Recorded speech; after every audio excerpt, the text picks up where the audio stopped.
Olá pessoal, sejam bem-vindos ao canal Entre Linhas. É o momento de nós explorarmos as entrelinhas da lição da Escola Sabatina. Chegamos agora aqui já na terceira lição, terceiro tema. Continuando falando sobre o descanso em Cristo, vamos falar sobre as raízes da inquietação. E aqui nós vamos trazer aqui na ponta da linha, onde vai falar sobre egoísmo, ambição e tudo mais que causa essa inquietação em nós. Estamos aqui com o Ricardo, com o Alexandre, também com o Murilo, com a Flávia. O estúdio aqui está lotado aqui. E teremos também a participação do Marcos André com o quadro Alianas Doutrina. E também teremos aqui, como estamos tendo todos os vídeos, uma entrelinha raiz. Na entrelinha raiz aqui, o Ricardo preparou para nós um paralelo que ele vai trazer aqui da obra Crime e Castigo, de um russo, né, Ricardo? Me corrija aqui depois, Fyodor Dostoiévski. Dostoiévski. Né? E nessa obra ele vai tentar trazer o paralelo de um personagem, né, que na sua aflição mental sobre receber de certa forma o perdão do seu crime, que ele vai te contar melhor a história do livro, e também vai trazer aqui o paralelo, porque nessa obra existe uma questão da polifonia dentro da obra, várias formas, né, várias palavras, vários jogos de linguagem que são utilizados durante a obra, e ele vai trazer o paralelo aqui também com o tema da lição, da inquietação, da raiz da inquietação, e também com o cristianismo e com o evangelho. Então fiquem ligados, né? Estamos tendo aqui aquelas entrelinhas raízes que você fica perguntando por que eles estão falando disso, e tem que prestar atenção que sempre tem a ligação com o tema da lição. Beleza, pessoal? E daqui a pouco nós teremos aqui os comentários, mas antes, não se esqueça, pessoal, é muito importante que você dê o seu like, se inscreva no canal e também acione o sininho para que você receba todas as notícias que o canal manda aí para você, no seu celular, no seu computador, onde quer que você assista esse conteúdo. Beleza, pessoal? Fiquem ligados nisso, é muito importante. Então, agora sim, chama a vinheta.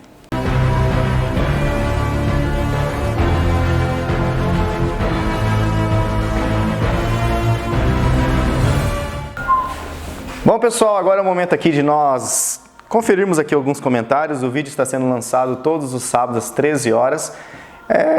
Se manifeste aí, não sei o que vocês acharam desse novo horário. Durante esse semestre, durante esse trimestre, nós vamos lançar nesse horário. Lá é possível aproveitar aqui, participar, interagir com alguns que estão assistindo, quando a gente está, né, sintonizado na lição, quando não está na igreja fazendo outra coisa. E aqui nós temos aqui no live chat, né, a Eunice Dias participou, a Esmeralda Viana, minha sogra, participou. O Evilásio Krieger também participou. Boa tarde, feliz sábado assistindo a Entrelinhas com o assunto Inquietos e Rebeldes. E a Adriana Cândido, feliz sábado, agradeço pelo vídeo, que Deus abençoe. Isso no live chat, ou seja, das pessoas que comentaram durante o lançamento do vídeo. E nos comentários normais aqui a gente tem do Claudinei Vasconcelos, feliz sábado, meus amados. Estão adiantados, com certeza se dedicaram bastante. O Senhor vos recompense. Amém, Claudinei, e Deus tem recompensado. Inclusive para o pessoal do grupo do Admin aqui, que o Ricardo está mandando conteúdo exclusivo para participantes, né? É isso aí, pessoal. Não esqueça vocês também de comentar nos vídeos. A Eunice Dias comenta aqui também nos comentários raiz do YouTube. Feliz sábado, fui até o fim. Tânia BR, feliz sábado, irmãos, escutei, só ouvi as outras lições. Não tive como escrever comentários, né? Fui do Rio Grande do Sul para o Paraná. Estive cuidando do meu pai em Maringá, cidade que eu nasci, que morei lá até os 20 e poucos anos. Meu pai teve um AVC, agora ele está bem, então o pai da Tânia se recuperou, que bom.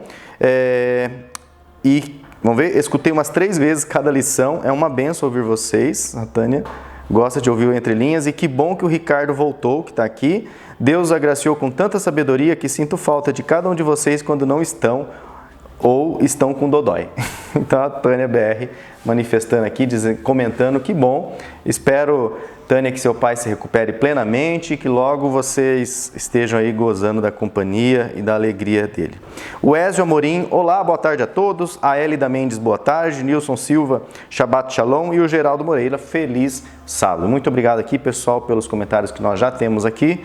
É muito importante você comentar no conteúdo. Isso, como a gente sempre fala e é bom reforçar, isso ajuda a promover o conteúdo dentro aqui da plataforma do YouTube. E aqueles que não gostam muito, podem pular, só que eu vi que não dá para pular no modo stream, né, no modo de estreia, então você tem que assistir os comentários mesmo. Mas hoje foi curtinho, espero que vocês curtam aí e compartilham o conteúdo. Bom, então agora, pessoal, lembrando que nós vamos ter aqui entre linha raiz, na ponta da linha, mas antes teremos a linha da doutrina com o Marcos André. E o Marcos, então, já inicia a lição com uma oração e já faz o alinhamento às doutrinas. Então, Marcos, parceiro, firme e forte, mandou até a lição adiantada da semana, valeu, agora é com você. Olá, você que mais uma vez nos acompanha aqui no canal Entre Linhas. Aqui estamos nós para estudarmos juntos a Palavra de Deus, para estudarmos a lição da Escola Sabatina e vamos começar o estudo com uma oração para que possamos assim buscar a orientação do nosso Deus. Eu convido você a orar comigo. Vamos orar? Senhor Deus, muito obrigado por mais uma oportunidade de estudarmos juntos a Tua Palavra. Muito obrigado, Senhor, porque ainda temos a oportunidade de, em tão boas condições, abrirmos a Tua Palavra e ouvirmos a voz do Teu Santo Espírito falando conosco. Nós te pedimos mais uma vez que o Senhor nos perdoe os pecados, que o Senhor nos limpe o coração de todo mal e que o Teu Santo Espírito tenha plena atuação em nós. Te pedimos não só por nós que estamos aqui à frente dessa câmera, mas também pelas pessoas que nos acompanham em qualquer lugar, qualquer pessoa que esteja nesse momento nos assistindo. Salva-nos a cada um para o Teu reino, nos dê paz no nosso lar, nos dê uma vida tranquila na Tua presença. É o que nós te pedimos em nome de Jesus. Amém. Esse é o quadro Alinhando as Doutrinas, aquele quadro que nós sempre destacamos as doutrinas que aparecem nas entrelinhas da lição. A lição dessa semana fala sobre as raízes da inquietação. E o autor começa no sábado fazendo uma ilustração. Ele fala de uma planta que tem raízes muito profundas, raízes muito densas, e que nem sempre se manifestam dessa forma na superfície. Às vezes uma planta pequena tem uma raiz imensa, né? Isso é uma ilustração com o nosso estado de espírito, né? Muitas vezes, aparentemente, nós estamos tranquilos, estamos calmos, mas todos nós temos raízes profundas, que são os nossos traumas, os nossos medos, que às vezes se manifestam mais interiormente. E o que vemos na superfície muitas vezes é só uma ponta do iceberg, né? A lição de domingo tem como título Jesus traz divisão. Isso está baseado na declaração de Jesus em Mateus, no capítulo 10, a partir do verso 34. Jesus Cristo diz ali que veio trazer a espada e não a paz. E essa declaração de Jesus, ela inclusive é muito problemática para os judeus, porque os judeus esperam o príncipe da paz, lá de Isaías 9, verso 6. Né? E segundo eles, ao Jesus fazer essa declaração é como se ele estivesse dizendo que não é o Messias, porque ele está fazendo o oposto do que o Messias deveria fazer. Mas o autor aqui ele está tratando de um conflito muito mais pessoal, né? De uma busca por paz muito mais pessoal que nós temos.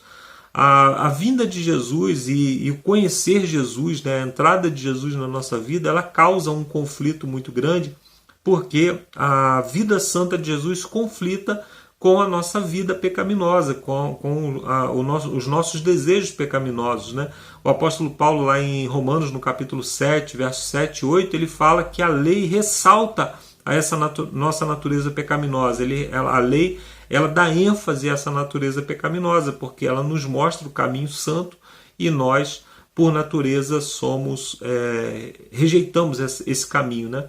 E isso ressalta, então, dentro de nós um grande conflito que não existia antes. Né? Quando nós deixamos a vida nos levar, né?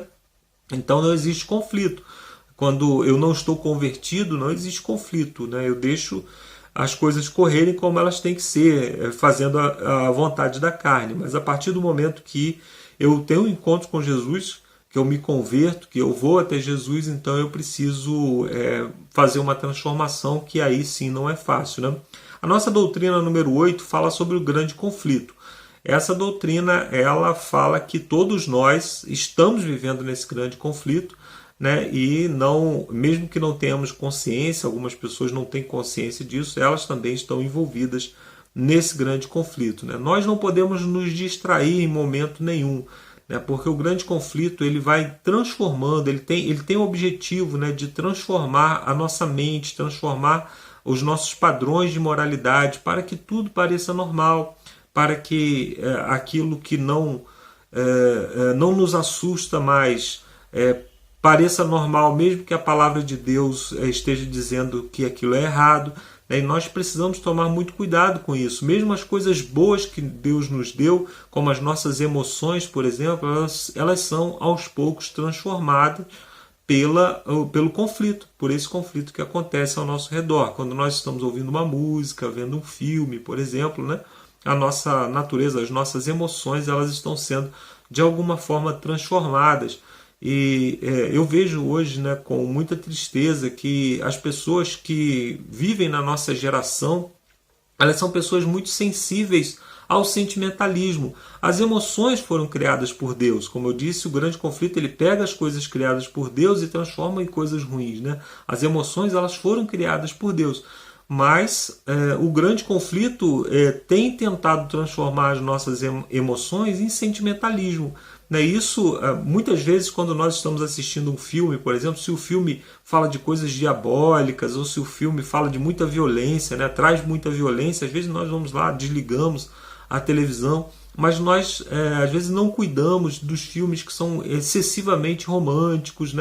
E o que é o sentimentalismo? O sentimentalismo é quando as minhas emoções passam a servir como norma para as minhas decisões, inclusive como norma também para o meu caráter, né?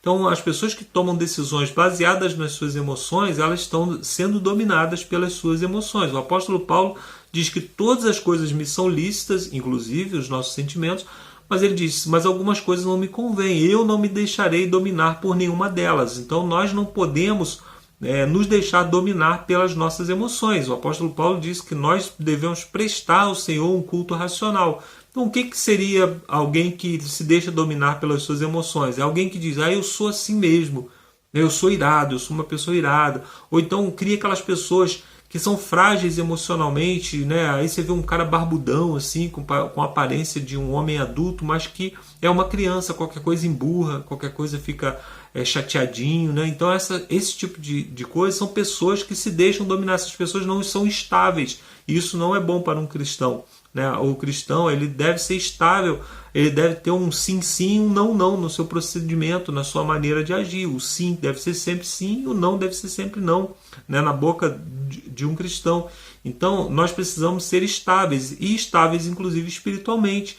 O que é uma pessoa instável espiritualmente? É uma pessoa que, por exemplo, um garoto que está na igreja, está firme lá na igreja, mas se as suas emoções não dizem que ele se sente bem naquele ambiente, ele se afasta, deixa de ir, esfria espiritualmente, né? Algumas pessoas conhecem um amor fora da igreja, aí abandonam a igreja e vai para lá. Então são pessoas que se deixam dominar pelas suas emoções. Emoções que, como eu disse, foram criadas por Deus. Deus nos deu para desfrutarmos delas, mas que em determinado momento elas nos dominam, né? Se nós não cuidamos delas. E por que eu estou falando de emoções? Porque na parte de segunda-feira o título é Egoísmo. O que é o egoísmo? É algo que Deus nos deu, o senso de autopreservação. O senso de autopreservação, quando ele é modificado pelo pecado, ele se torna egoísmo. O senso de autopreservação, ele não é pecado. Inclusive Jesus Cristo, ele se autopreservou. Em algum momento, quando alguém queria apedrejá-lo, quando alguém queria se juntar para lançá-lo de um penhasco, ele saiu, ele se retirou daquele ambiente, ele se esquivou daquele ambiente para preservar a sua própria vida.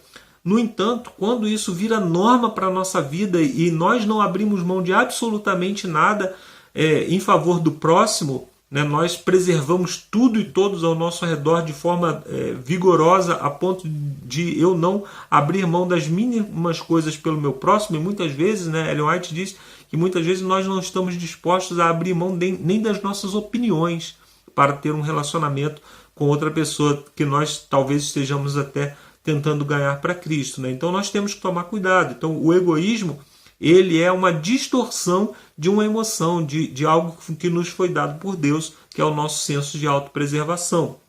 Na parte de terça-feira, o título é Ambição. O que é ambição? É o desejo de crescimento. Deus também nos criou para coisas grandes, Deus nos criou para crescermos, para nos desenvolvermos cada vez mais, mas quando isso se torna distorcido e se torna norma para a minha vida e eu começo a passar por cima das pessoas com o objetivo de me autopromover, de crescer, de aparecer mais do que as outras pessoas, isso então é algo distorcido, é uma emoção, um sentimento que Deus nos deu que aos poucos vai se tornando uma norma ruim, vai se tornando algo ruim, né? A hipocrisia, ela é um desejo de crescimento, é um desejo de ser melhor, é um desejo de melhorar, de ser maior, algo que também está de acordo com os princípios de Deus. No entanto, quando nós começamos a cuidar apenas da casca, apenas daquilo que é exterior, quando nós cuidamos apenas daquilo que é visível às pessoas e não cuidamos da nossa religiosidade, e aí falando de religiosidade, né, não cuidamos da nossa do nosso relacionamento pessoal com Deus, aí então isso se torna algo ruim. Aí a palavra hipocrisia no original ela é a palavra atuar, é como se você fosse um ator. O hipócrita é como se ele fosse um ator, como se ele tivesse o tempo todo atuando. E muitas pessoas fazem isso, inclusive na igreja. Ela tem um péssimo relacionamento com Deus em casa, tem uma péssima vida de oração, mas se alguém der o microfone para ela orar, ela vai lá na frente e faz uma oração belíssima, praticamente uma poesia, é um salmo aquela oração, mas não tem uma vida de oração. Então, todos nós, de certa forma, todo cristão, de certa forma, ele é um pouco hipócrita, porque nosso padrão é muito elevado, nós pregamos um padrão que é extremamente elevado. Mas nós precisamos buscar a perfeição. Sede, portanto, vós perfeito, assim como perfeito é o vosso Pai que está no céu. A lição de quinta-feira tem como título Eliminando a Inquietação. Então o autor pega todo esse pacote do passado e joga em cima de Cristo. Então qual deve ser o nosso padrão? É Cristo. Quando eu tenho medo, quando eu tenho insegurança, quando eu sou egoísta demais, quando eu sou ambicioso demais, qual deve ser o meu padrão? A vida de Cristo. Eu devo pensar como que Cristo agiria diante dessa situação. Se eu tenho medo de estar sozinho, de ficar desamparado, Jesus Cristo me garantiu na sua palavra que Ele estaria sempre comigo. Mas eu não sinto Jesus Cristo comigo, eu não sinto que sou aceitável na presença de Jesus. Aí voltamos ao que eu disse. Quem disse que o teu sentimento deve ser norma? O que deve ser norma para você é Cristo. É a sua fé em Cristo. Você não está sozinho porque Cristo disse que estaria com você todos os dias. Você não está desamparado porque Cristo disse que cuidaria de você. Ah, mas eu não sei como é que vai ser o dia de amanhã, porque eu estou desempregado, que eu não sei como que eu vou me alimentar amanhã. Mateus capítulo 6, verso 25 a 34. Assim como Ele cuidou dos pardais, assim como Ele cuida de um lírio no campo, também vai cuidar de você. É isso que deve ser a nossa norma. Aquilo que Cristo nos falou, as promessas que Ele nos fez e as realizações que Ele fez em nosso favor. Que Deus nos abençoe. Eu termino aqui minha participação. Você agora vai lá para Campo Mourão com o Ricardo, com o Alexandre, com o Lúcio. Nós vamos para na ponta da linha, também para as entrelinhas. E no final eu volto com uma perguntinha para discussão e também com a nossa oração final. Bom estudo a todos e até daqui a pouco. Valeu, Marcos. Obrigado aí pela oração e também por ter alinhado a doutrina e mandar sempre esse conteúdo aqui também. Com certeza é um esforço aí, uma dedicação do Marcos toda semana, sem faltar nenhuma. Bom, vamos agora às pontas das linhas aqui e no sábado vamos começar a falar sobre as raízes da inquietação. Então agora eu chamo aqui nosso querido, amado, malvado favorito, Ricardo, chega aí. Olá pessoal, vamos lá, chegamos na lição 3, as raízes da inquietação. O verso, para memorizar, o verso áureo, é onde há inveja e rivalidade, aí há confusão e toda espécie de coisas ruins. Gente, na lição de sábado, o autor da lição ele já chama vocês para trabalhar com alegoria. Vamos trabalhar lá com, se a gente fosse pensar no pardês ali, nós vamos trabalhar ali com o remês. E é uma alegoria em cima de uma árvore. A lição de sábado, basicamente, primeiro parágrafo, segundo parágrafo, é a descrição de como é essa árvore. É uma construção, vamos dizer assim, para você trabalhar a alegoria, que ele vai retomar essa alegoria na lição de segunda-feira, quando ele for falar de egoísmo. E é a árvore do álamo tremedor. Ele fala que é uma bela árvore que atinge cerca de 15 a 30 metros de altura. Ela cresce em climas frios, ela é utilizada geralmente para a fabricação de fósforo e papel.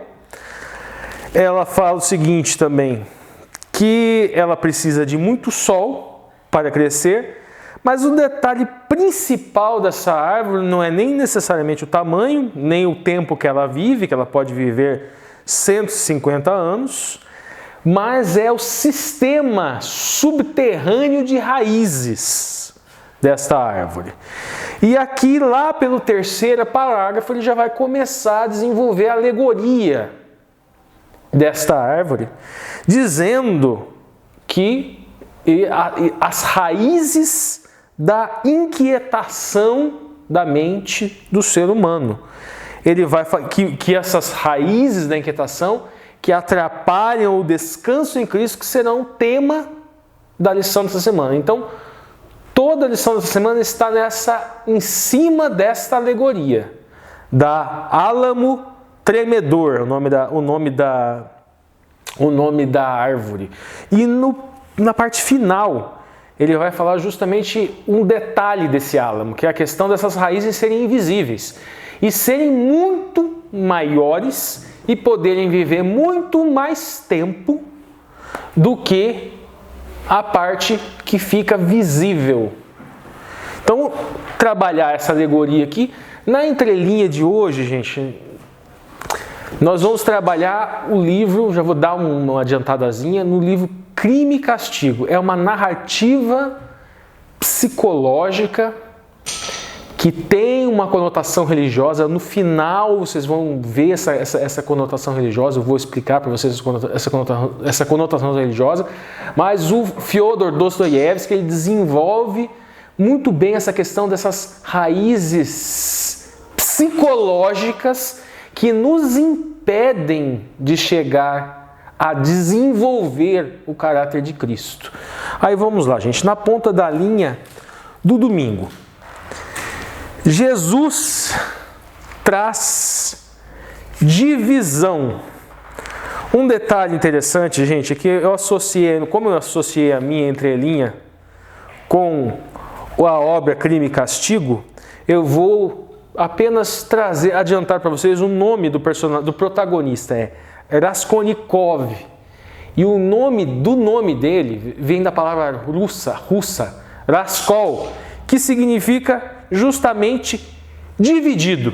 Depois eu vou explicar o porquê que ele é uma pessoa dividida. E aqui na lição do domingo, para vocês verem a conexão que eu fiz do crime e castigo com o tema da lição.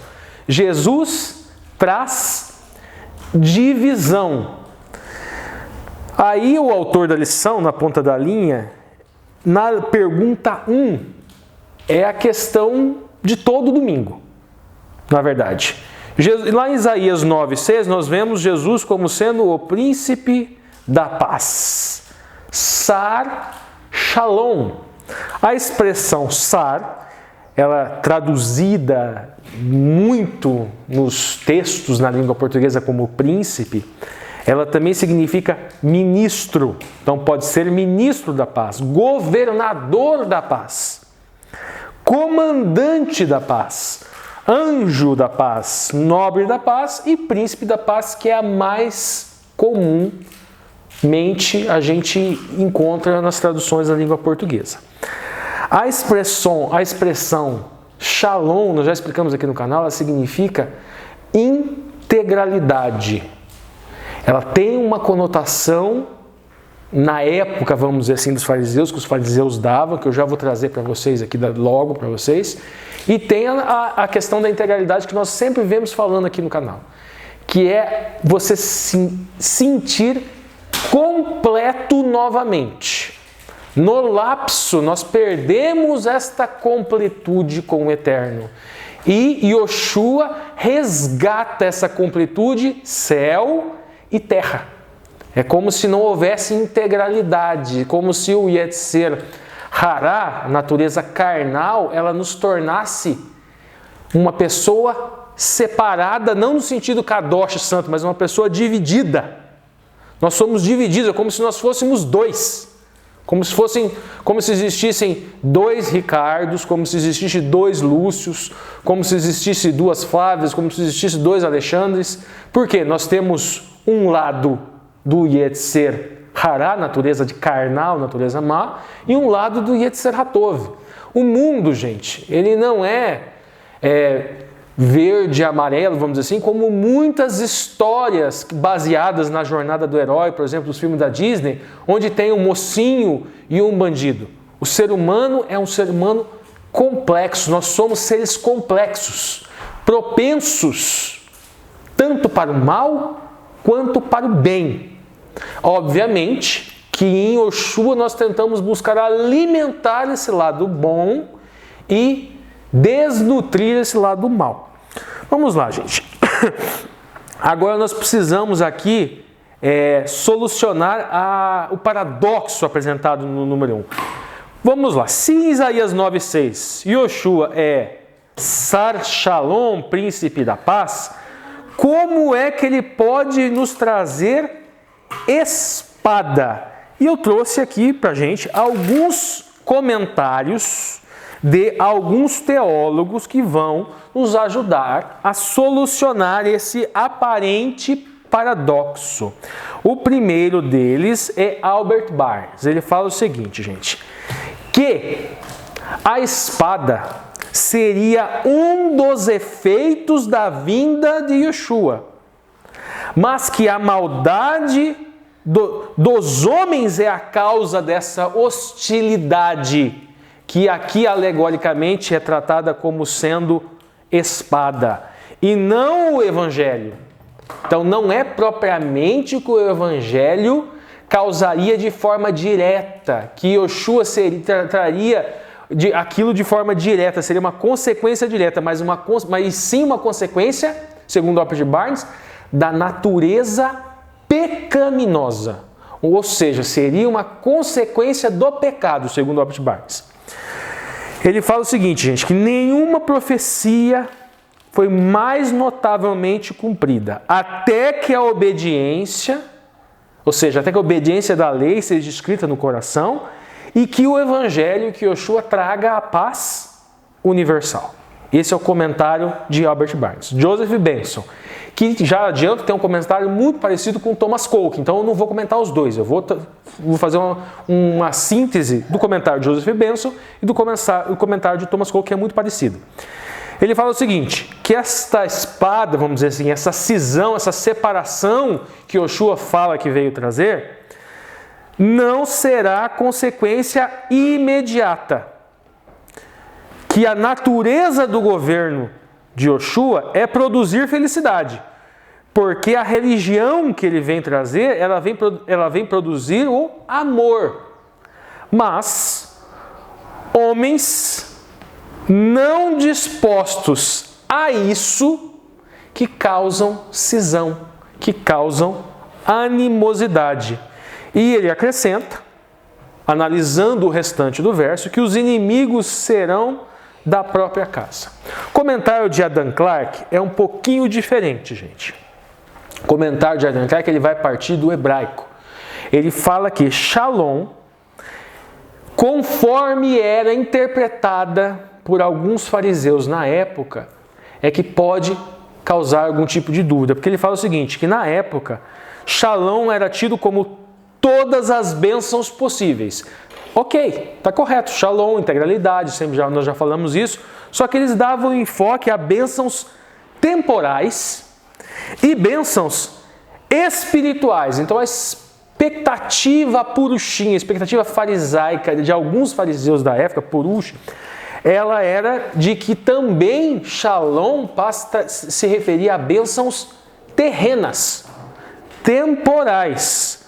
E Adam Clarke parte desse ensinamento e fala o seguinte, que Yoshua ele veio para enviar a espada romana para cortar uma nação desobediente e rebelde, cuja o cálice da iniquidade já transbordou. Você vê aqui uma abordagem de Adam Clarke um tanto quanto diferente.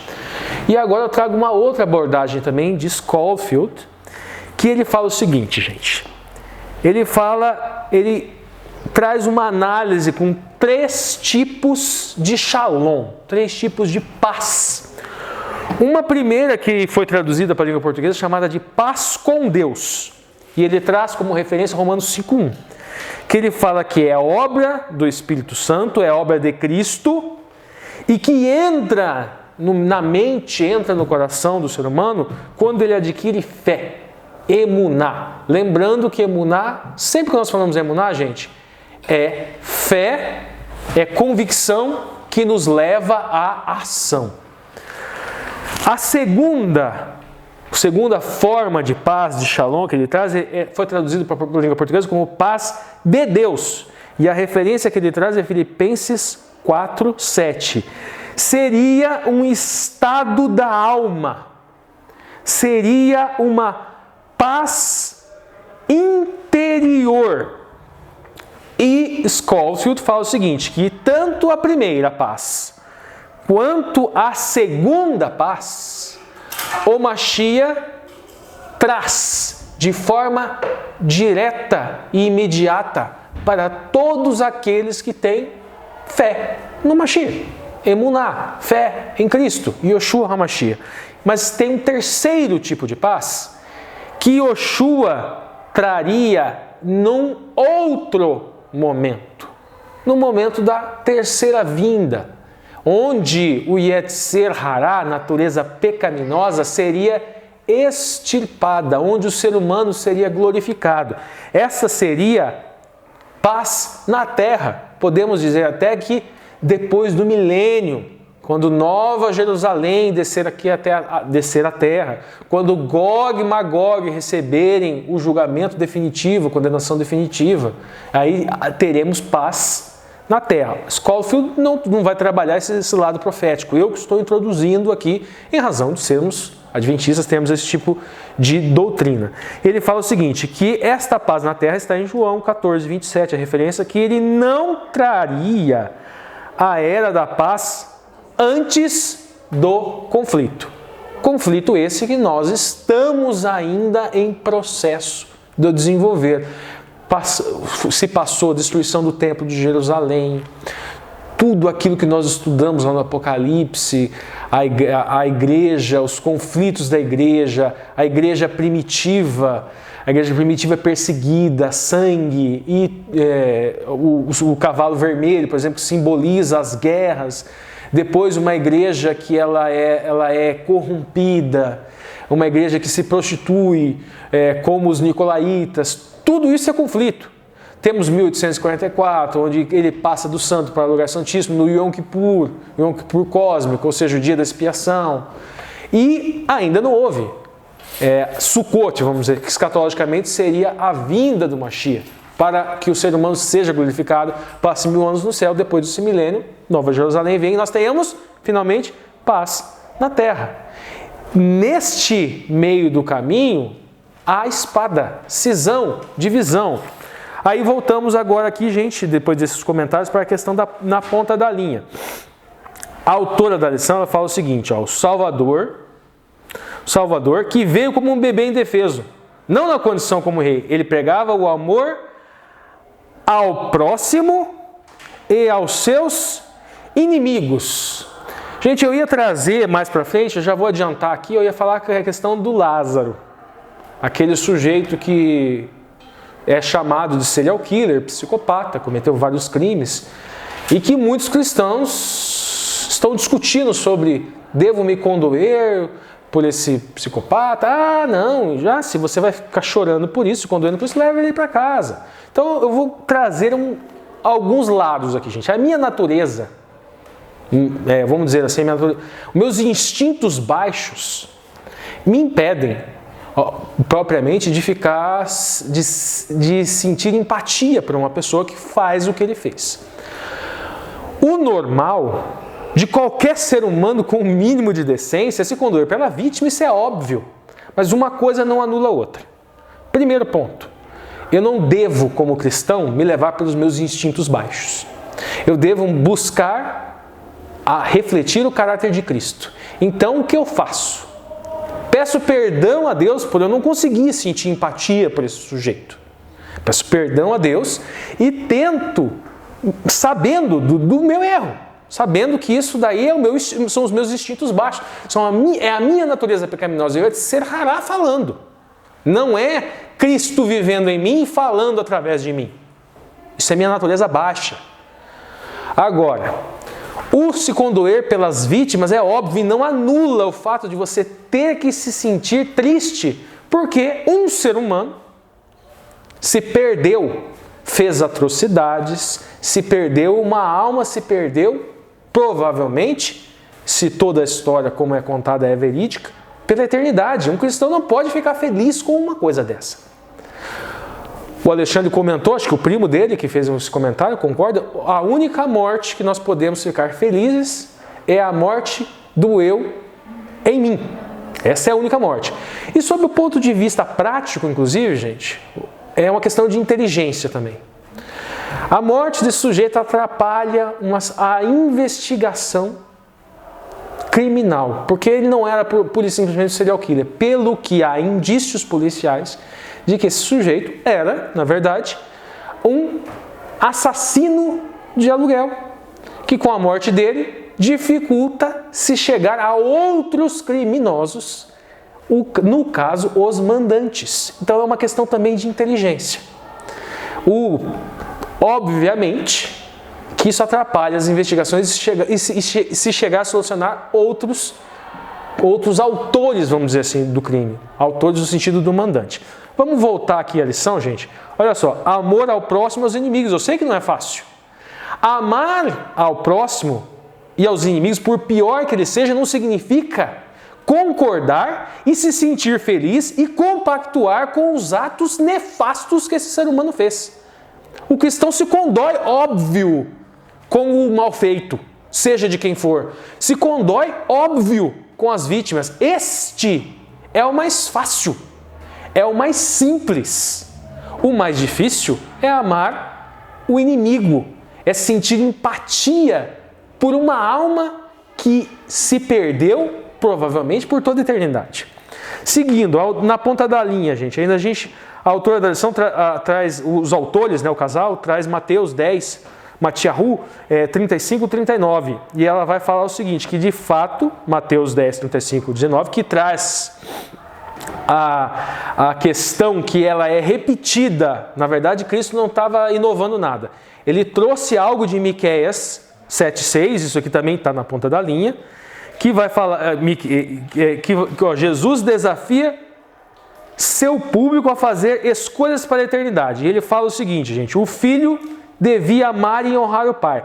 Lá em Miqueias, a expressão é um pouquinho mais forte, quando fala o pai se levanta contra o filho em algumas traduções. A expressão lá, gente, ela é diferente. A expressão lá é menabel, que ela vem de nibel, que significa ultrajar. Então é o filho que ultraja o pai, que difama o pai, suja o pai, profana o pai. Ela vem de uma raiz comum de ibel, que significa eliminar ou arrancar erva daninha. É o filho que considera o pai como inútil, como sendo erva daninha. E vai dando outros exemplos aqui, ó. Fala o seguinte, que isso era uma exigência da lei de Moshe, recebida no monte, ou seja, que isso estaria na Torá. Fala de pai e mãe, fala da filha com a mãe, da nora com o genro, e fala o seguinte, que haveria, para aquelas pessoas que aceitassem o Evangelho de Cristo, conflitos internos dentro da família, que os piores inimigos, digamos assim, seriam os membros da família. E se nós pensarmos, nós temos que fugir um pouco do nosso contexto aqui. Pensem, gente, que muitos cristãos foram, em razão do amor ao Evangelho, levados a martírio. E que membros da família, que eram, vamos dizer, em tese, quem mais deveria ter compaixão, muitos são programados biologicamente, o pai é programado biologicamente para amar o filho e vice-versa, mas contrariando essa programação natural do cuidar do filho, alimentando natureza pecaminosa, pai entregava filho para ser preso, para ser torturado, filho entregava pai, mãe entregava filha, e assim por diante. Aí no terceiro parágrafo, gente, ela vai tratar uma questão muito interessante, questão da dignidade. Cristo expressou esta escolha ao formar 3 frases, e em cada uma utilizou o termo digno. E ela vai trabalhar muito interessante essa questão da dignidade. Veja bem, ela fala que a base do relacionamento com Jesus é a dignidade. Somos dignos quando o escolhemos acima de todas as coisas, inclusive da mãe, do pai e dos filhos. E eu acrescento, gente, quando escolhemos a Cristo acima do eu, das minhas naturezas baixas, dos meus sentimentos baixos. Quando, como o primo do Alexandre falou, como eu fico feliz com a morte do eu e quando Cristo habita em mim. Por fim, aqui no domingo, eu vou ler, parafrasear Ellen White, Testemunhos para a Igreja, que ela fala o seguinte, abre aspas, não tenho maior desejo do que ver nossa juventude imbuída do espírito da religião pura, que a levará a tomar a cruz e seguir a Cristo. Prossigam, jovens discípulos de Jesus, controlados pelo princípio, envolvidos nestas vestes de pureza e justiça. Seu Salvador os conduzirá à posição mais bem preparada aos seus talentos e onde possam servir melhor. Ou seja, ela dá um enfoque aqui com relação também à condução do jovem de acordo com o dom que o Espírito Santo distribuiu, deu para as pessoas. Uma questão, talvez aqui ela queira enfocar também, a questão de cisão muitas vezes dentro da própria igreja.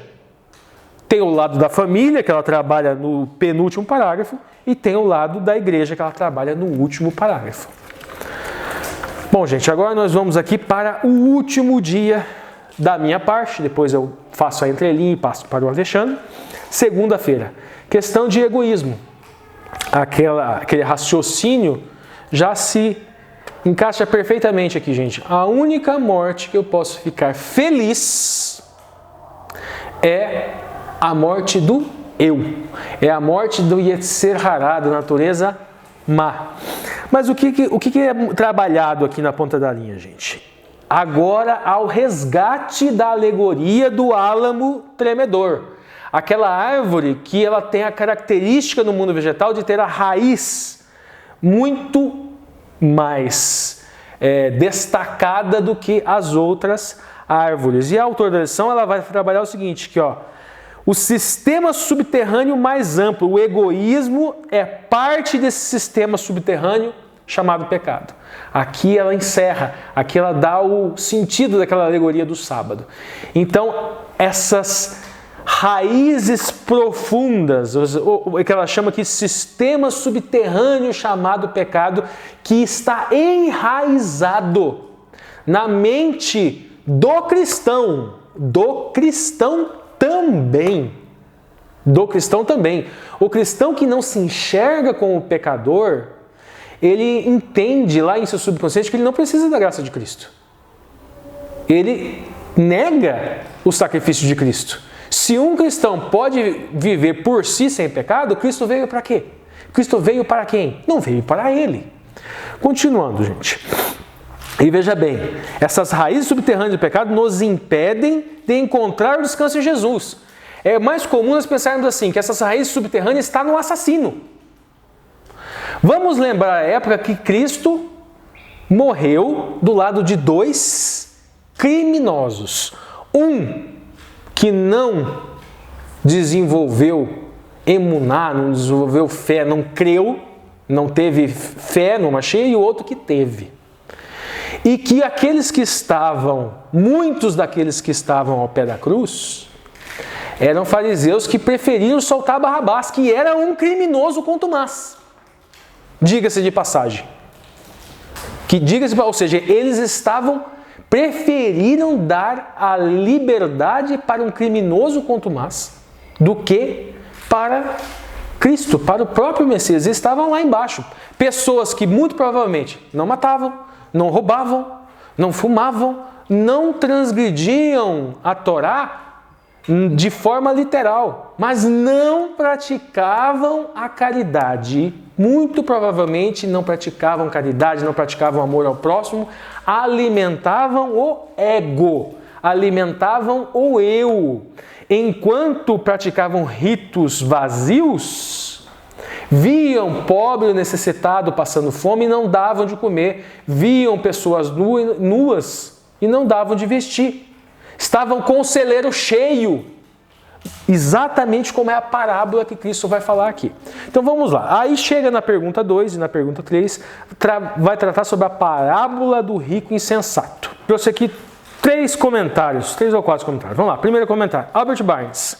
Ele vai falar o seguinte: esse jovem que chegou parece que não tinha uma reivindicação justa. Isso segundo Albert Barnes. Porque o texto não nos dá chance de ter certeza. Adam Clarke, ele entende o seguinte, que o irmão mais velho seria muito provavelmente o reclamado. E que esse irmão mais velho provavelmente queria reter tudo. Então vocês percebem 2 enfoques diferentes? Albert Barnes dizendo que esse jovem que chegou a ele talvez não tivesse direito a essa herança que estava reivindicando. Adam Clarke dizendo outra coisa, que na verdade, que provavelmente esse irmão mais velho estava retendo tudo de forma indevida. Porque Deuteronômio 2,17 dá uma porção dobrada. O Devarim, o mais velho, ele receberia 2 partes. E os outros irmãos dividiriam o resto de forma igual. Mas nós não temos muita certeza de quem estaria certo. Adam Clarke, Albert Barnes. Mas a questão maior, a moral da história, não é descobrir se esse irmão, se ele tinha razão ou se ele não tinha razão. Não é este o ponto. E daí Thomas Cook fala o seguinte, gente.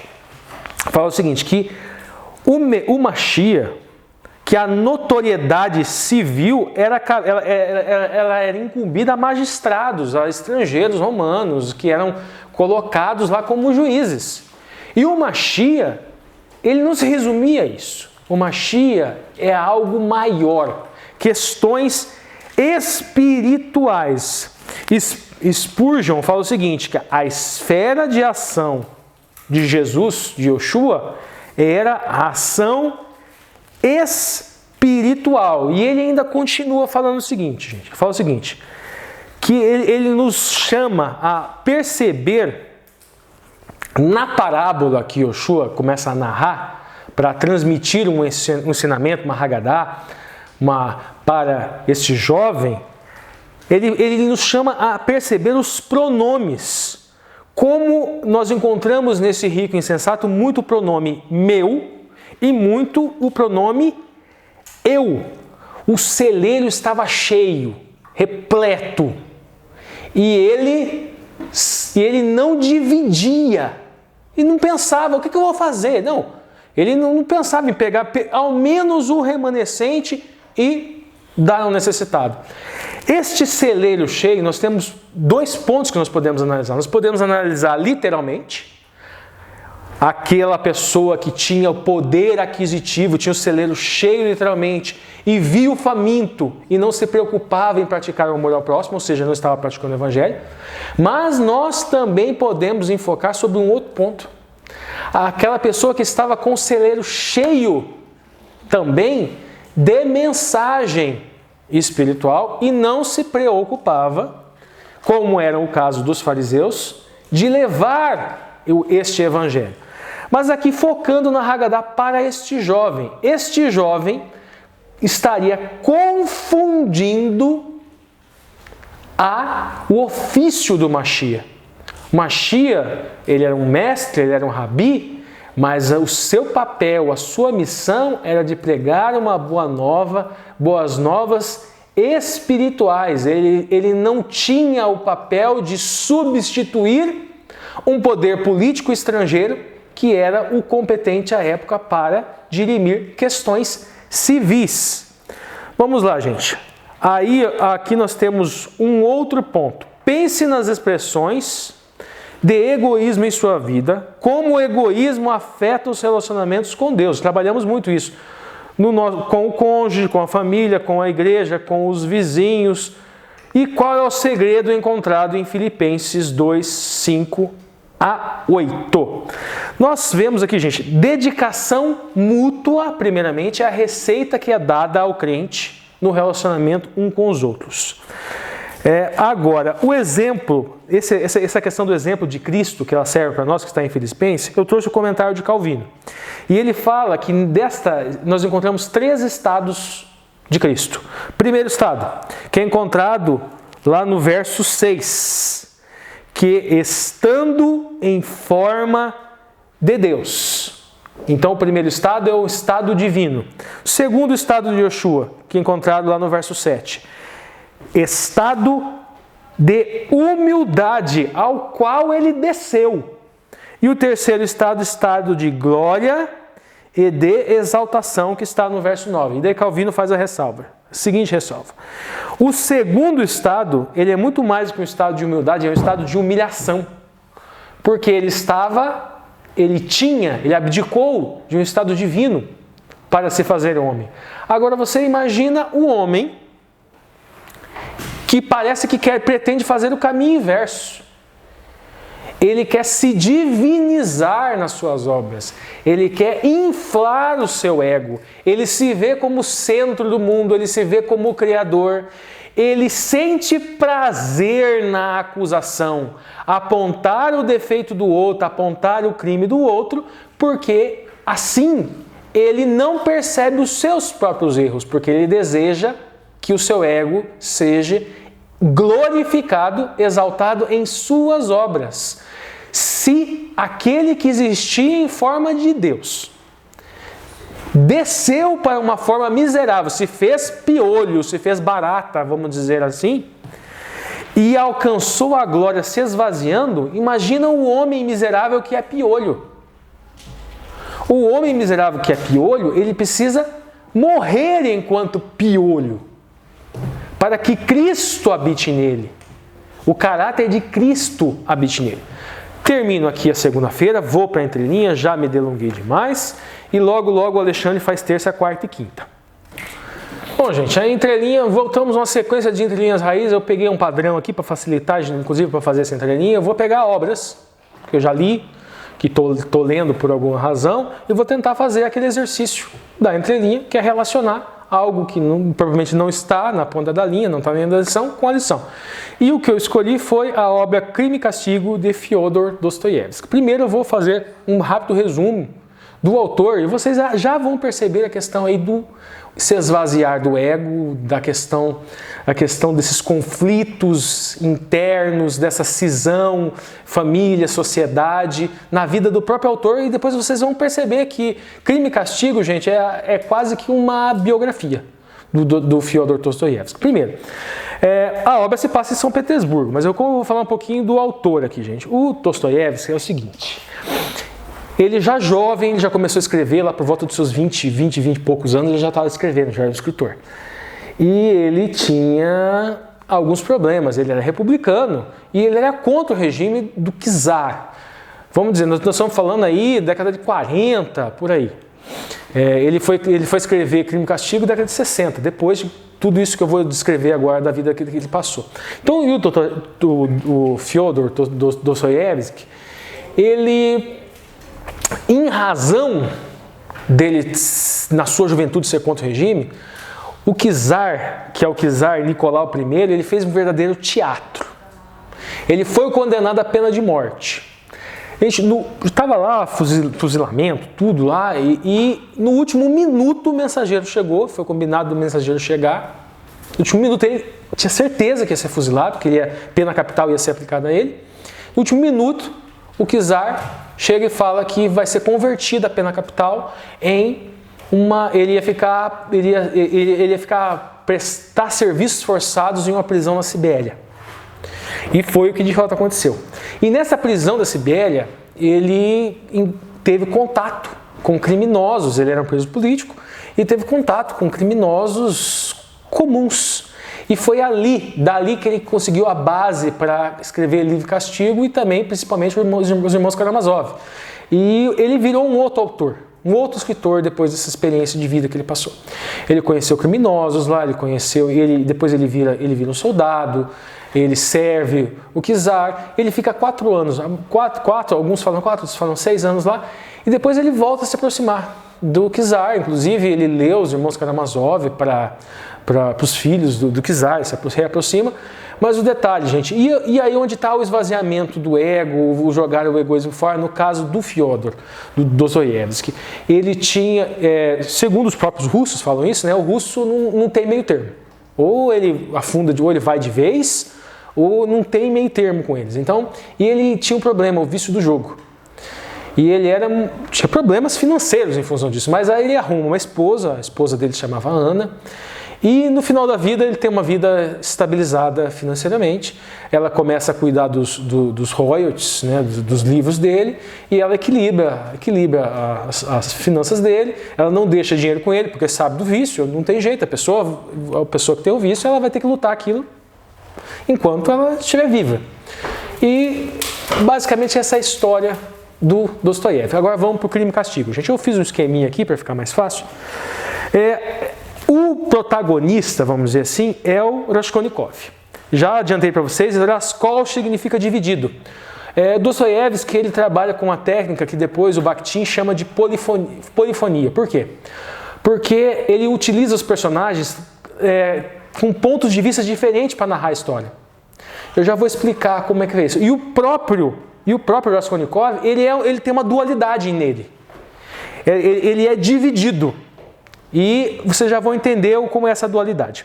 O que acontece? Situação inicial da história. Ele é um jovem que é estudante de Direito, ele mora em São Petersburgo, e o pai dele faleceu, a mãe e a irmã têm uma pensão que elas recebem do pai, elas mandam esse dinheiro para ele se manter em São Petersburgo. Ele trabalha dando aulas particulares também para se manter, e o dinheiro não dá.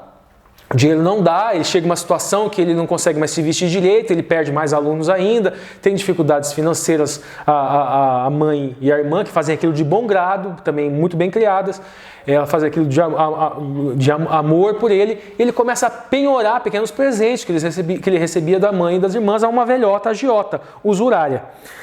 E depois, lendo o livro, você descobre que ele escreveu um artigo. Ele escreveu um artigo que ele fala o seguinte: que certos crimes, eles poderiam ser eximidos de culpa por fins extraordinários, finalidades extraordinárias. Ele dá muitos exemplos. Um exemplo é Napoleão, e ele idolatra, vamos dizer assim, Napoleão e tudo que Napoleão fez, e ele acha que por um fim maior, um fim moral maior, uma pessoa poderia cometer um crime, descumprir a lei. Na cabeça dele, nós vamos perceber que existem 2 tipos de pessoa. Ele fala que são os seres extraordinários e os seres ordinários, que depois ele vem chamar de piolhos. Os seres extraordinários não precisariam se limitar aos padrões morais, porque eles têm a mente apta a captar finalidades extraordinárias. Notem, isso é muito parecido com o discurso de Satanás, que nós encontramos no Patriarcas e Profetas lá no seu comecinho, quando ele fala para os anjos que os anjos não precisariam se submeter à lei, que isso era para apenas os outros povos não caídos que existiam até então. Para os anjos não, que eles teriam sido criados de uma forma diferente. Isso já vem de antes. Então note o seguinte, gente. Então ele começa a bolar um plano e justificar esse crime de matar a velha usurária, a velha agiota, a velhota agiota, pegar o dinheiro para que... Inclusive, era uma velhota que tratava mal todas as pessoas em São Petersburgo, explorava com juros abusivos todas as pessoas, e ele bola um plano para matar a velhota. Ele chega lá e mata a velhota com uma machadada. Só que a irmã dela, que se você ler uma tradução que vem do francês para o português, você não vai perceber muito bem, mas a irmã dela não é uma velha. Ela tem por volta de 35 anos, mas ela tem uma aparência de velhota pelos maus tratos que ela recebia da irmã, da velhota agiota. E ele, para encobrir, acaba matando ela também, inocente. E aí é onde começa nós encontramos ali nas 100 primeiras páginas do livro, Crime e Castigo, o crime, a descrição e vemos o crime. Depois nas 400 nós vemos ali o castigo. E o castigo, gente, é ele conviver consigo mesmo. Em uma certa parte do livro ele vai falar o seguinte, que não foi a velha que morreu naquele dia do crime, que foi a humanidade, que ele morreu, de certa forma, naquele dia. E é aí onde entra a questão da polifonia. Ele se relaciona com vários personagens, tem outros temas que são discutidos no livro, porque o livro são muitas vozes, e esses personagens não seguem uma linearidade, eu vou querer passar uma mensagem, não. E o próprio Raskolnikov, ele tem uma dualidade. Ele fica se questionando, eu não sou um ser extraordinário, ou eu sou um ser extraordinário, e tentando justificar o crime dele, as finalidades, os fins, e a trama é mais ou menos assim. E ele tem aquele peso na consciência. Por exemplo, tem uma hora lá que ele pensa em se matar em razão da angústia, está angustiado pelo que ele fez. E ele vai se matar e uma pessoa entra na frente e faz antes dele. E daí ele não consegue. Uma outra oportunidade ele vai confessar. Aí vem uma pessoa e confessa na frente dele. E assim vai. Mas isso o que tem a ver? O que tem a ver com religião? Isso daí, já vocês vão entender.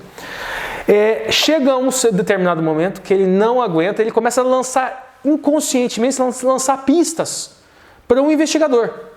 Inclusive tem um vilão na história que tenta chantagear ele, chantagear a família, vamos dizer assim, o serial antagonista. E chega uma hora que ele vai lá e ele confessa. E ele é condenado, assim como Dostoiévski, a ficar preso na Sibéria. Uma prisão na Sibéria. Mas dois detalhes. O Fyodor Dostoiévski, ele fala que o único livro, o Dostoiévski, que é o autor do livro, não o personagem, não o autor do livro, não o Raskolnikov, ele fala que naquele tempo que ele ficou preso lá na Sibéria, porque o czar mandou ele ficar preso lá, o único livro que deram para ele foi a Bíblia. E ele leu a Bíblia do começo ao fim várias vezes enquanto ele estava lá. E nesse livro, Crime e Castigo, tem um personagem chamado Ana. É o único personagem, vamos dizer assim, que não é propriamente que você não vê essa questão, essa complexidade no sentido de bom ou mal. Inclusive, ao longo do texto, nós vemos que o Raskolnikov, eu separei algumas coisas aqui, que é um testemunho que ele salvou crianças de um prédio em chamas. Ele ajudava os necessitados, ele pegou aquele dinheiro da velhinha, ele não conseguiu gastar o dinheiro. E ele cedeu aquele dinheiro, mesmo ele sendo necessitado, para uma família que precisava mais do que ele. Ele ajudou a irmã, porque a irmã dele estava se submetendo a um casamento tenebroso, pensando em ajudar o irmão e ajudar a família que passava por necessidades financeiras. Então você vai lendo o livro, você vai começando a gostar desse antagonista. Anti-herói, as pessoas falam. Eu não vejo propriamente assim como anti-herói, eu vejo como uma pessoa como nós somos. Nós temos esses dois lados, o lado mal, o lado bom, o Yetzer Hará, o Yetzer Hatov, que nós temos que alimentar o Yetzer Hatov, temos que alimentar o lado bom, nós temos que alimentar a natureza do Cristo que vive em mim. Mas quando que Raskolnikov, que era um homem dividido, separado, será que eu fiz entre aquilo que o peso na consciência, é como se o Espírito Santo estivesse trabalhando na cabeça dele, vamos dizer assim. Ele alcança a redenção. Quando ele recebe a condenação humana, digamos assim, porque a condenação da consciência, são 400 páginas de livro com isso. Não, ele chega na prisão de Sibéria e ele não se arrepende. Ele se arrepende de ter confessado. Mas a redenção dele vem com Sônia. Sônia, entendo eu, gente, ela é um arquétipo aqui no livro do Crime e Castigo do Evangelho. Inclusive, as frases dela é que ele tem que buscar arrependimento. Ela traz evangelhos, frases relacionadas ao cristianismo. Católicos interpretam, falam que ela é um símbolo de Maria. Eu prefiro fazer a interpretação, como o livro é polifônico, como Dostoiévski abre o livro para muitas interpretações, para mim, Sônia, ela é a igreja. Sônia é a comunidade, é uma comunidade que aceita. E Sônia não via Raskolnikov como criminoso, ela falava que ele era um pecador.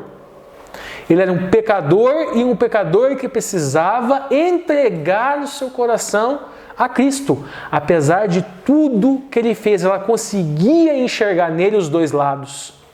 o homem bom que salvava crianças de um prédio em chama, que mesmo sendo um miserável, doava o que tinha para quem era mais miserável do que ele.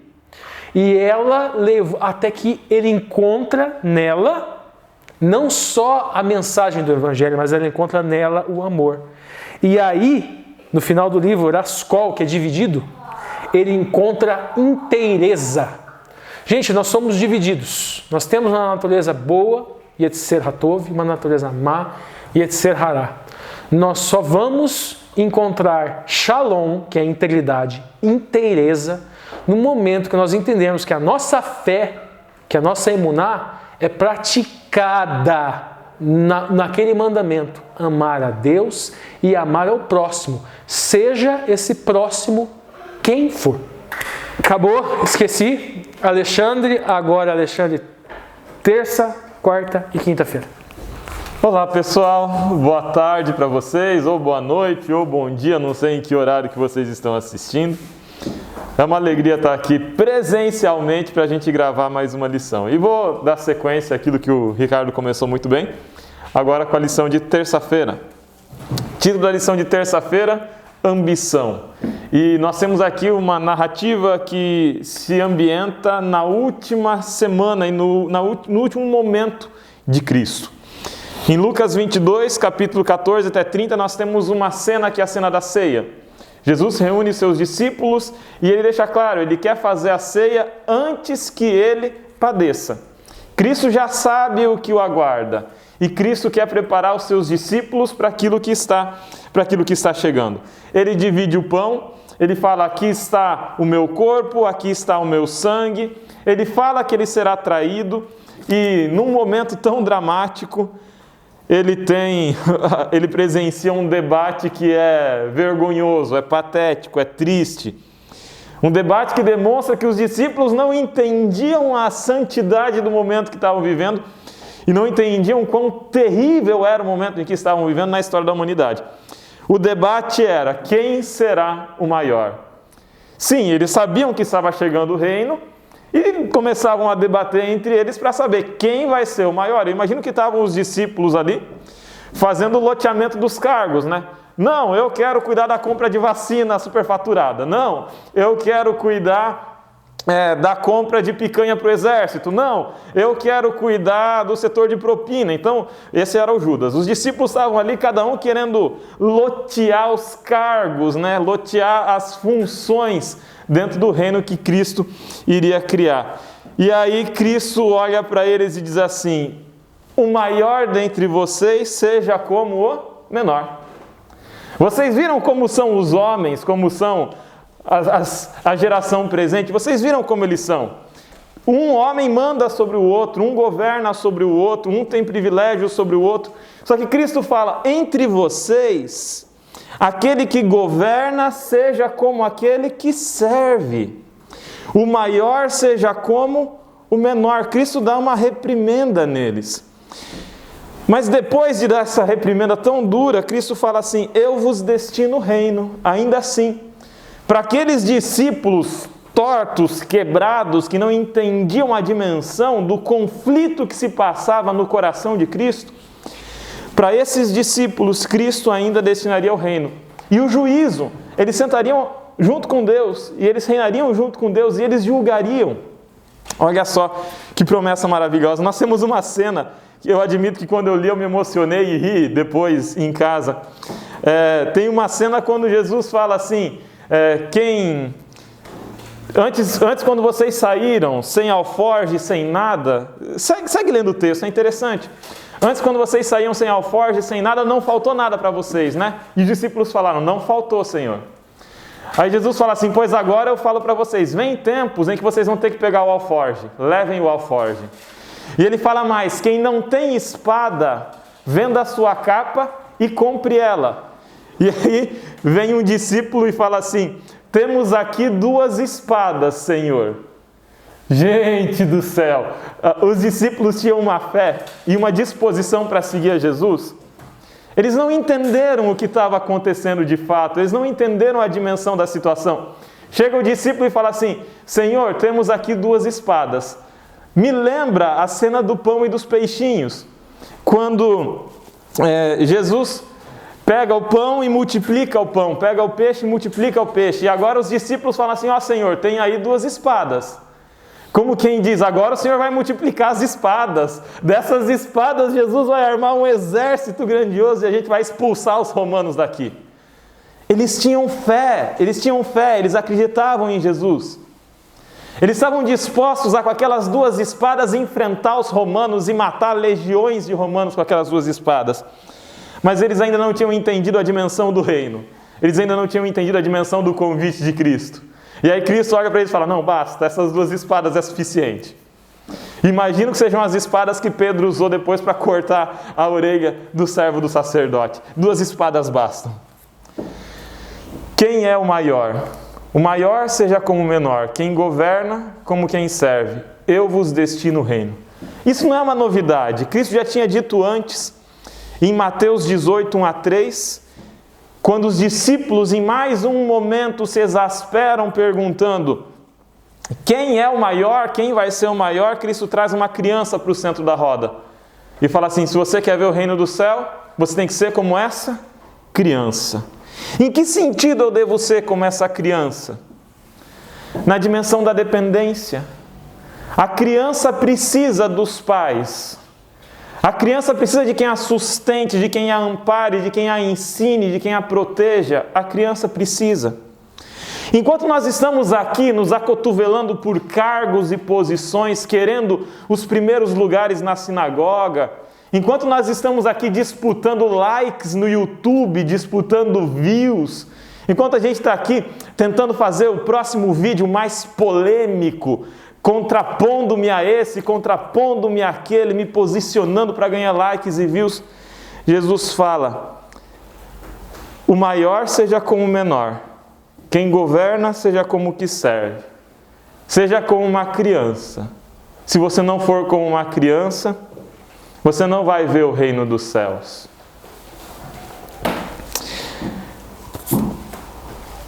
Os últimos momentos não se repetem, irmãos. Eu imagino que se os discípulos soubessem que aqueles eram os últimos momentos que eles teriam a presença de Jesus, eles falariam diferente, eles pensariam diferente e eles usariam esse tempo de forma diferente. Os últimos momentos não se repetem. Você com certeza já perdeu alguém na sua vida, você com certeza já sofreu a dor do luto, e se não sofreu, vai sofrer. Nós devemos viver a vida na simplicidade das despedidas. Quando a gente vai se despedir de alguém sem saber se vai ver essa pessoa depois, a gente está vivendo um momento em que nosso país está enlutado, a gente está com mais de 500 mil de mortos no nosso país, e a gente não pode ignorar isso. Quando a gente está vivendo na eminência da despedida, os primeiros lugares perdem importância. O status perde valor, porque você sabe que tudo isso vai passar como vapor, diria o sábio Salomão. Quem sabe a gente deva viver mais na simplicidade das despedidas, na certeza de que tudo vai passar tão rápido que a gente deve tratar com amor, com carinho, com respeito, e que os primeiros lugares não valem nada e que o maior é o que serve.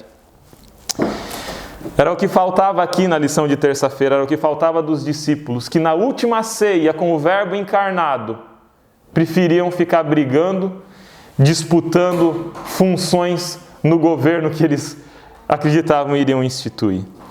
Mas vamos para a lição de quarta-feira, a gente vai ver que essa hipocrisia, essa ambição dos discípulos, ela mimetizava a hipocrisia e a ambição dos líderes, não do Jesus, mas dos líderes religiosos daquele século.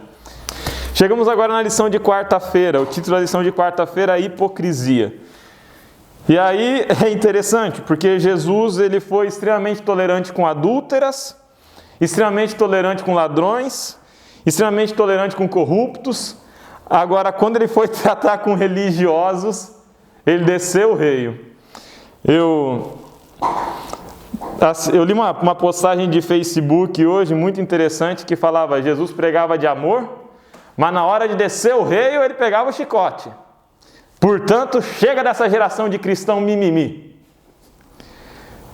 Bom, gente, chega dessa geração de cristão mimimi, principalmente dos líderes de igreja mimimi, principalmente da nossa institucionalidade mimimi, que não aceita discutir, que não aceita dialogar, que não aceita conversar, que não aceita se repensar, que não aceita autocrítica.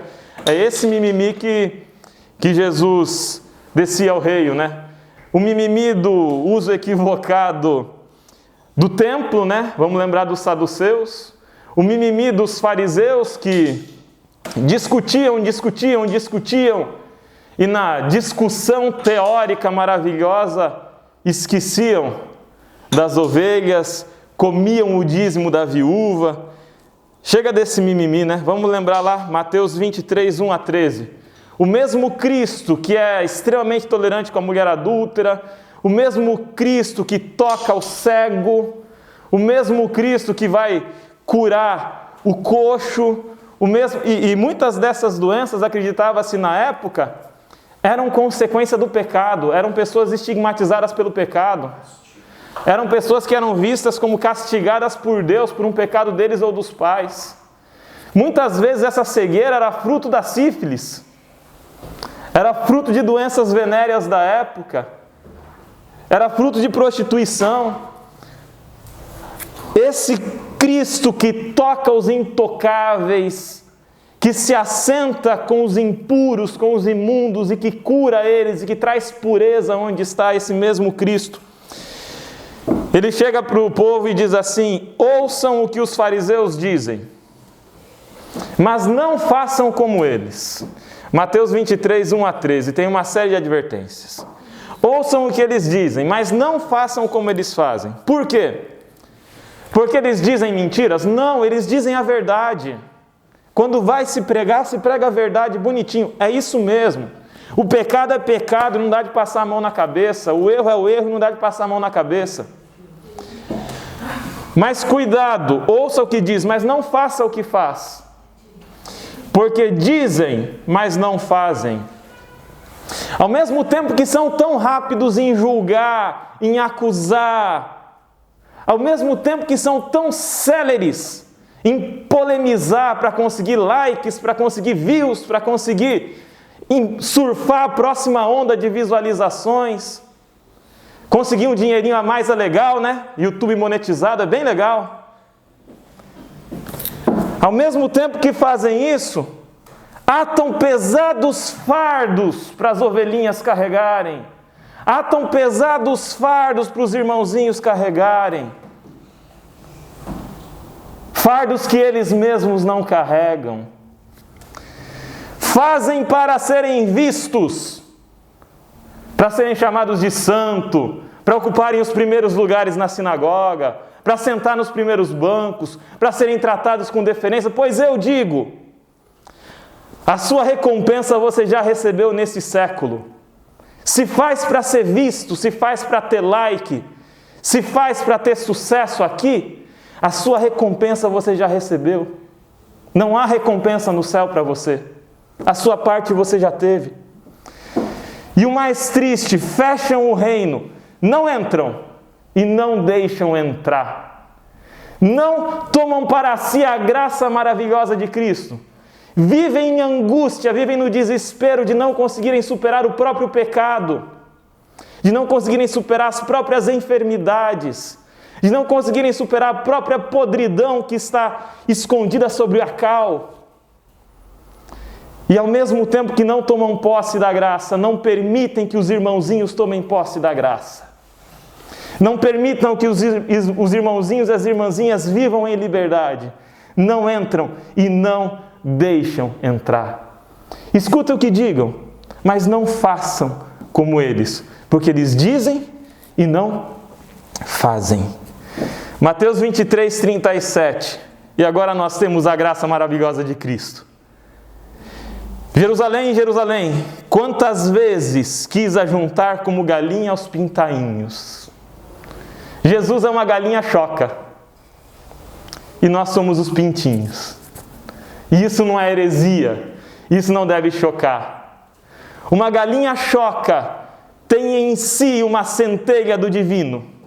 Porque Deus colocou em sua infinita sabedoria dentro dessa galinha choca a maternidade, a paternidade, o cuidado, o amor, o carinho, o instinto de preservação. Uma galinha choca protege os seus pintainhos de um gavião muitas vezes maior. Pega um monte de galinha de Angola, coloca a serpente mais perigosa e mais venenosa. Você vai ver que a galinha de Angola, para proteger os seus filhotes, despedaça a serpente. E Cristo se propõe ser a nossa galinha choca.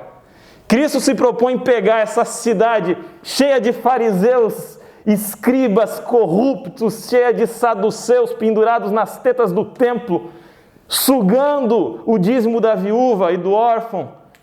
Cristo se propõe pegar essa cidade cheia de aleijados, de podres, de adúlteros, de hipócritas e mais de assassinos, que assassinam os profetas, que apedrejam os que lhes são enviados, que crucificam o próprio Messias. Cristo se dispõe a juntar essa podridão humana sob suas asas de galinha choca e dizer assim: vem a mim, porque em mim você vai encontrar descanso, em mim você vai encontrar sustento, em mim você vai encontrar salvação, em mim você vai encontrar esperança. Há esperança para o fariseu. Se há esperança para mim, por que não haveria para o fariseu? Chegamos agora à lição de quinta-feira.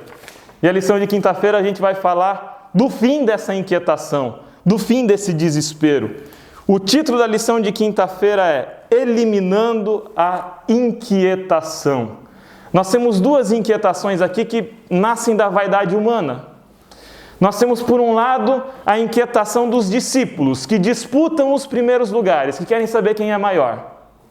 Depois, nós temos a inquietação das autoridades que já são estabelecidas, das autoridades que ocupavam o templo, que ocupavam os lugares de poder e que aspiravam os likes e as curtidas do povo, do público, que aspiravam os likes e as curtidas daqueles que iam atrás deles, que viam como eles jejuavam, que via como eles eram santos, via como eles eram bonitos, via o tilintar das moedas quando caía na cesta da oferta.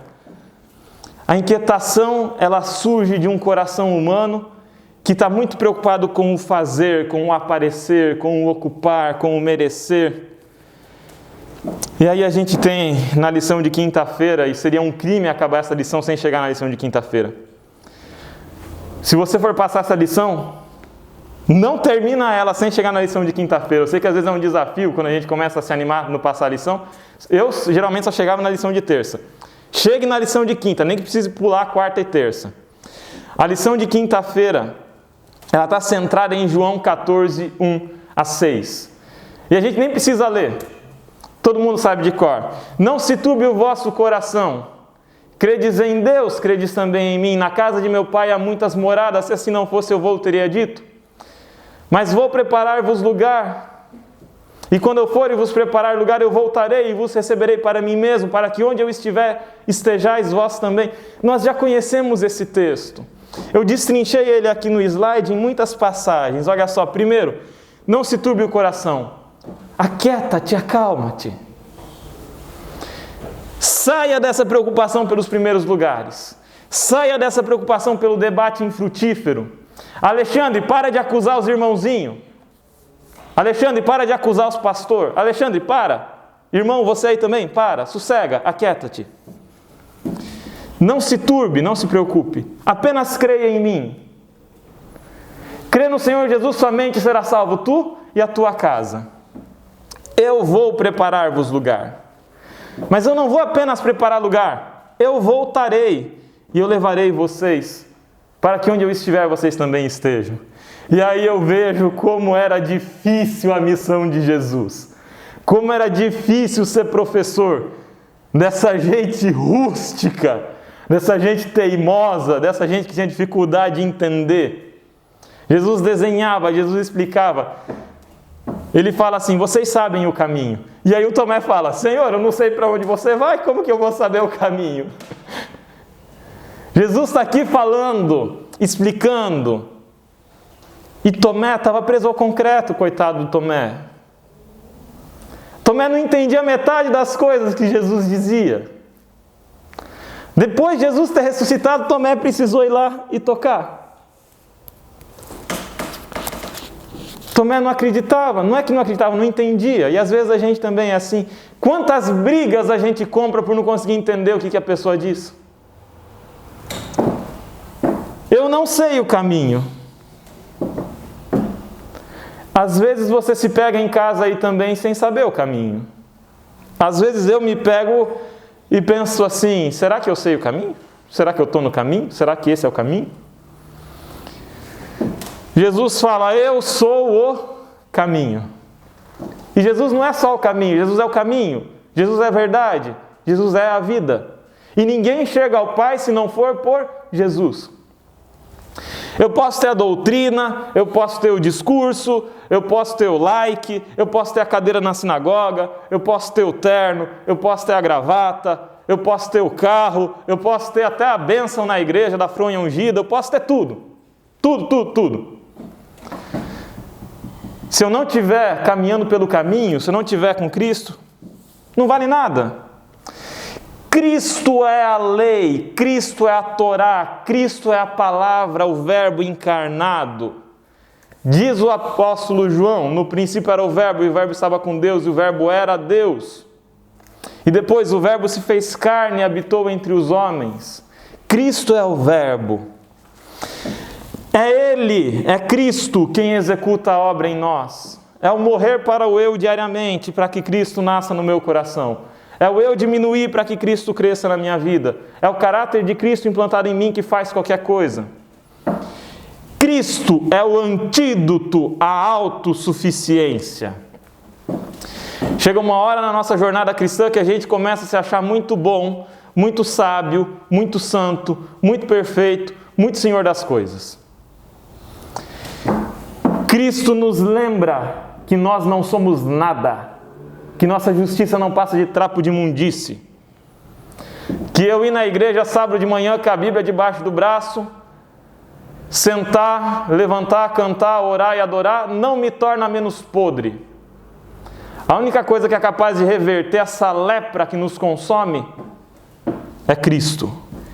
A gente se fazer criança e depender inteiramente dele. Cristo é o antídoto à nossa autossuficiência. E aí a gente termina de uma forma maravilhosa com Jeremias 3:22. A gente se rebela contra o líder da igreja, se rebela contra o irmão que saiu da igreja, se rebela contra o jovem que está na igreja e pensa diferente de mim, se rebela contra o ancião da igreja que na preocupação de preservar uma tradição ou de preservar um princípio, corta as minhas liberdades. A gente se rebela. E o povo de Israel se rebela o tempo inteiro, o povinho rebelde. E nós somos um povo rebelde hoje também. Eu sou um cristão rebelde.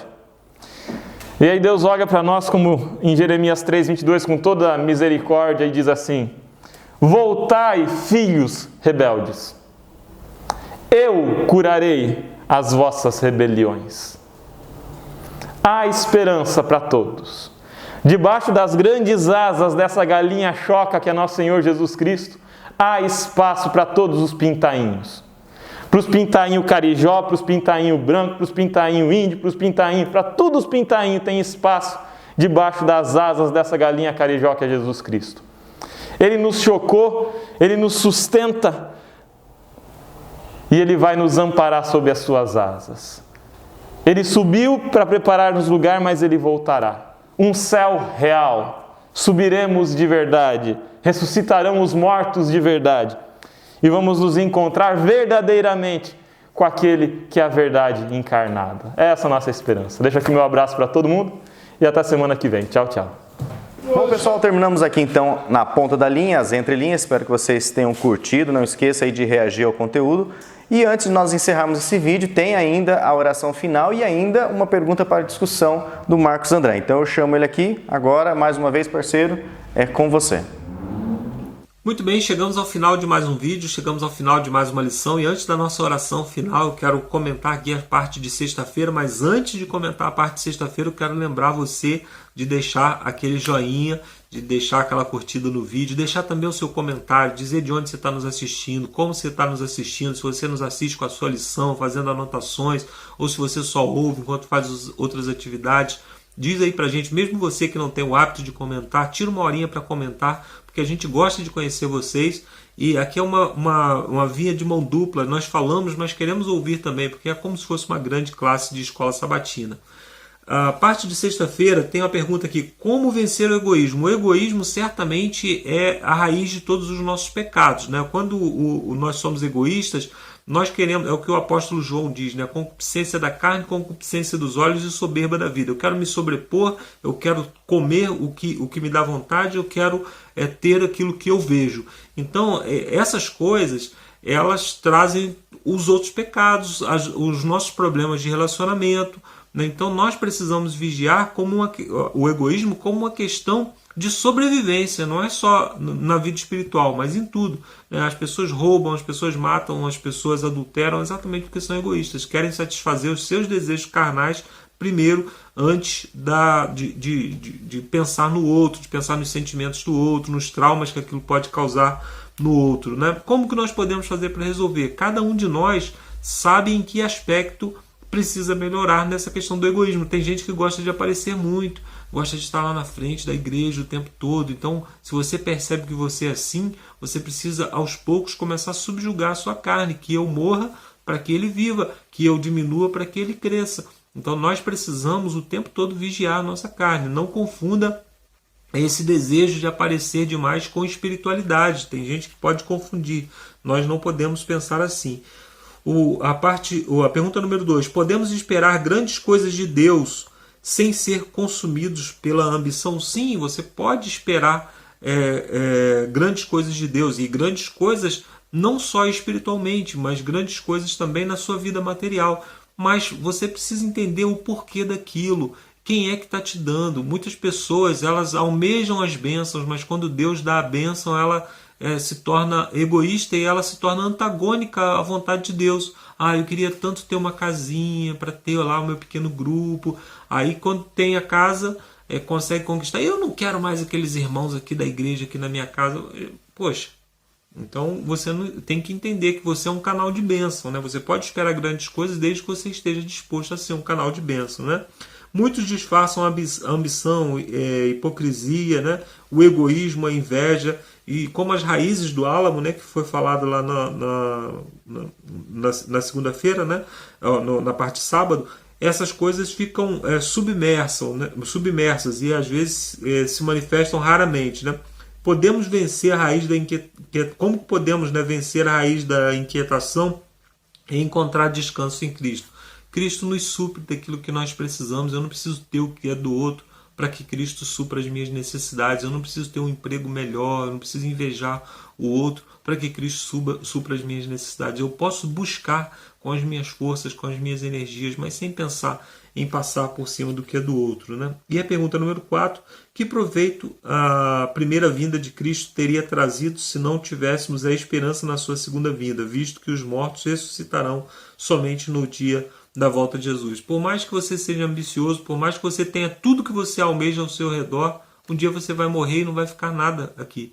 Se Cristo não estiver, se nós não estivermos firmados nessa promessa que Cristo nos fez da ressurreição, nós não temos nada, porque amanhã nós vamos morrer e não vamos possuir mais nada.